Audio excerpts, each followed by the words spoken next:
அவங்க கோஆர்டினேட் பண்ணுவாங்க. ஸோ ஒரு பைலட்டை வந்து கண்டுபிடிச்சிட்டாங்க இமீடியட்டாகவே, அடுத்து சில மணி நேரத்திலே கண்டுபிடிச்சிட்டாங்க. அடுத்த ஒருத்தரை கண்டுபிடிக்கிறது தான் வந்து ஒரு பெரிய சவாலாக இருந்தது. ஒரு ஈரான் உள்ள ஒவ்வொரு மணி நேரமும் அந்த பைலட் உள்ளே இருக்க ஒரு உயிருக்கு ஆபத்து. ஏன்னா ஒரு பக்கம் ஈரானுடைய மிலிட்ரி வந்து அவங்க எங்கேன்னு தேடுறதுக்கு வராங்க. அவங்க மிலிட்ரியிலேருந்து அங்கே இருக்கிற வந்து ட்ரைபல் பீப்புளேருந்து எல்லாரையும் அவங்க சொல்கிறாங்க, யாரெல்லாம் முடியுதோ எல்லா ஃபோர்ஸையும் யூஸ் பண்ணி அந்த பைலட்டை பிடிக்க சொல்கிறாங்க, இல்லை கொல்ல சொல்கிறாங்க ஈரான். ஸோ அப்போ ஒவ்வொரு மணி நேரமும் இல்லை ஒவ்வொரு நிமிஷமுமே அந்த அமெரிக்காவுக்கு வந்து ஒரு சவால் தான், எப்படி இவங்களை வந்து காப்பாற்ற போகிறோம் அப்படின்றது.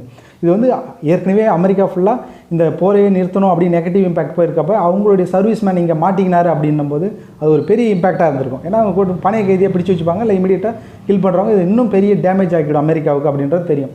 ஸோ அப்போ இது அதாவது அமெரிக்காவோட போர் விமானம் இந்த மாதிரி தாக்கப்படுறது அப்படின்னு பார்த்தோன்னா நம்ம வந்து ஒரு ஈராக் வாருக்கு அப்புறம் இப்போ தான் கேள்விப்படுறோம். ஸோ அந்த அளவுக்கு அவங்களுடைய போர் விமானங்கள் அடிக்கடி இங்கே தாக்கப்படுது, அதை வீழ்த்தப்படுது அப்படின்ற செய்திகளையும்